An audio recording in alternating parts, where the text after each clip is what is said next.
Okay, so I am here with Rodney Stone, who's a chartered accountant, Australian board, but lives in Vietnam. Rodney is a client of mine and also a friend of mine. And Rodney, I just wanted you to share with everybody listening right now, where were you before working with me? What were you doing? And what were you looking for when you brought me on board? Yeah, sure, JJ. Look, we were in a situation where we're an accounting practice, so we get very busy at different times, and we're in a situation where we were taking on some big projects, and we had a bit of an online profile before you came on board, but it was done in-house, and we're not professionals at that. So taking on some extra big projects and the time that we were coming into towards the end of the financial year just meant that we were going to be strapped for time. And also, I was really conscious and a bit concerned that that we wouldn't be able to keep up our online presence and it was going to drop off. So COVID's another reason why we want to go down this path, because we can't get in front of our clients as much as what we did previously. It's really important for us to be able to have that opportunity to meet with clients and show them our professionalism and show them what we can do. And COVID's restricted us in a big way. So I reached out to you, I think, about 4 or 5 months ago, and basically said that I need to let clients know that we're still here. Although we can't meet them face to face, we need them to know that we're still here, and they can, having that online visibility was one way that I thought that we could achieve that goal. Yeah, so what we did for you is we sort of really put together an online presence to really get people to see you with the credibility that you have, being a chartered accountant for 20 years, right? Mm-hmm. Yeah, 25. 25 years. Yeah, at least you're smiling and laughing, Accountants aren't always giving me that energy when I've worked with them in the past. And so we put an online presence together for you where we really showed your current clientele and obviously new people looking right at what you've done, who you are, and really just got you, as you mentioned, like visible in front of them. Yeah, that's correct. You mentioned current clients. Obviously, they're our main concern. That we want to look after our current clients and just let them know that we're still here. Right. And a lot of the content that you've guided me to put up has had a much bigger impact than the stuff that we were doing in-house as well. So you guys with your team and having that having that expertise in the PR area just guided us to put more active content that got the results. So there's that side of it, but we're a growing business too. So we've put strategies into place that will position ourselves for growth in the future too. So it was sort of looking after our existing clients, but also reaching out to a wider audience and getting them engaged. And over the last 4 months, we have picked up a lot of clients, and that's exactly what we wanted to do. And it's exactly what the fear was, JJ, that I thought that when we're busy putting our heads down with these big projects, but we're going to miss out on that marketing pipeline or that sales pipeline. Right. So it's filled that void perfectly for us.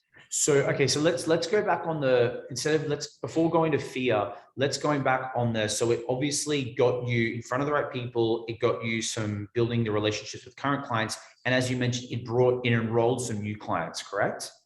Yeah, sure. Yep. Yeah, but mainly, the biggest difference I see with what you guys did and what we were doing in-house, and I mentioned we're not professionals at this, we are accountants, right. But the biggest difference I saw was that, look, I'll be honest, every time a post came up that you guys did, I'd think, oh no, that doesn't sound like me. That makes me feel uncomfortable. We're boring accountants. We want to have things exactly how we always have them. But when you put a post up, they were my words, but you just structured them in a way that it was a bit different. But the biggest difference was the engagement. So just the way that, I don't know, you can go back through my online profiles, you can see the stuff that we did. And we got a lot of likes and things like that, but not the engagement, not the comments. And once you get a comment, that gives you that opens the door for us to respond back then. When people like our posts in the past, you can't really respond to a like, but when people had left a comment, you can have a look at the stuff over the last 4 months, 4 or 5 months, that there's a lot of activity there, and that activity usually just stays on after a post for 1 or 2 comments. Then it shifts to direct messaging or email, and you can't see the clients that engaged us, Yes. but each one of those comments was pretty much a new client for us or an existing client wanting us to do more. So that's the biggest difference we saw, JJ. So it seemed like the PR strategy that we did really got an engaged audience,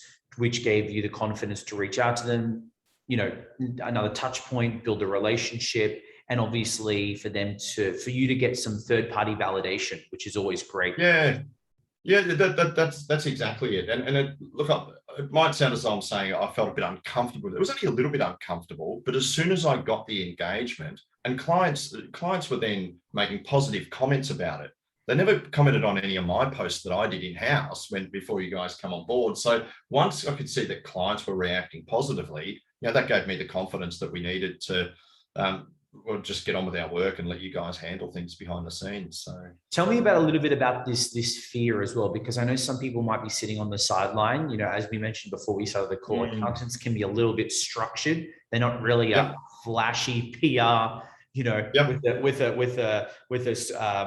the finesse as a PR agency.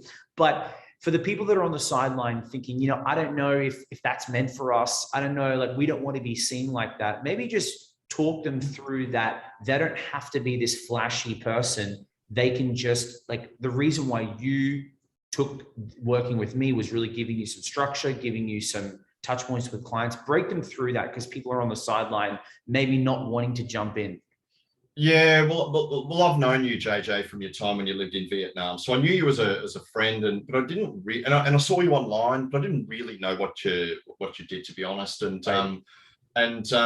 I just saw your online presence, and I guess it built up over time that I was feeling, as I said, when we were getting busier and busier, I was worried that, we would lose our visibility with clients. So it was building up over time, and it got to a point where I just rang you, I think, and I just said, "Hey, JJ, I think you can help me." And I wasn't even sure at that point how you could help.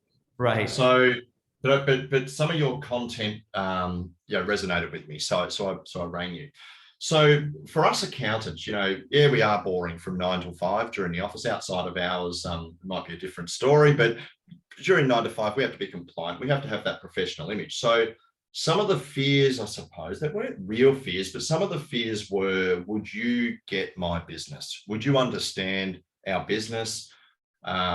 Would you make us too flashy, which would make us uncomfortable? Or would you find that sweet spot between professionalism, a little bit of, not so much flair, but a little bit of pizzazz that we couldn't produce in-house? Or would it be an absolute disaster? Would you go way over the top and promote us accountants like you would promote one of your entertainment businesses, which is not what we wanted? So that was a bit of the fear. And, to start with, I had to load up a fair bit of content for you guys, and I had no idea what you were going to do with it, but I trusted you. And that fear disappeared. As I said, when the first few posts come up, I cringed a little bit and just thought, I would never do that for myself. Right.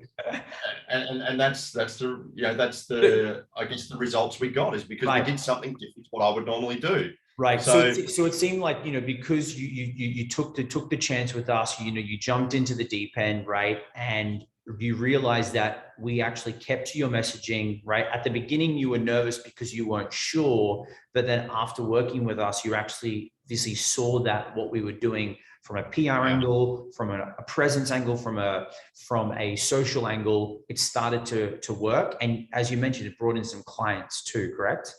Yeah, really quickly that fear went away, JJ. And look, the team that you've got always sent me back the printed content that they were going to print and check with me. And I had to be a bit bold, because that's when I thought, oh no, I would never post that. But I had to be a bit bold and just say, okay, this is different, let's do it. Yes. But when I look back, it's not too much different, JJ. When you look at what you guys have done, it's not too uncomfortable for us at all. It's exactly what we wanted. So it's got that professional edge. It's got the engagement that we're after. So those fears disappeared really quickly. One of the fears, Rodney, that sometimes that we face, and I would love you to share on this, and especially in your space as an accountant, a lot of people think $1 out, $2 back, right? And from an ROI point of view, talk to them about like the ROI on visibility for you, or the ROI on just getting your clients to see you with credibility, more credible, being in the marketplace. because a lot of people think, I don't get $2 back, this is a bad investment. But yeah, I've never really looked at. Yeah, I've never really looked at things like that at all. I mean, we're building a. They say in accounting that it's a guaranteed way to get rich slowly. We're not here to spend $1 and get $2 back. And that is, when you think about that, we're not going to get rich overnight as accountants. But you look at, there's not too many accountants later in life that aren't doing pretty well for themselves. So we have it in our blood and in our makeup that we are slowly building something. We're always doing that. In my previous business that I had for 15 years, and this business as well. So we're not seeing that we spend $1 with you, we want $2 back at all. We see it as it's goodwill, it's reputation, it's our brand. We've taken a massive step up in the last 4 or 5 months with those 3 things. And those things are valuable to us, extraordinarily valuable to us. It's not about, when we look at things, JJ, we can look at our monthly profit and loss, which shows our income and expenses for the month, and that's the profit. That's fine. And that should pay the bills and keep myself and Lydia, my other business partner, happy. But beyond, underneath that, in an accounting practice, you're building an asset. So you're building an asset that'll be there one day to sell in the future.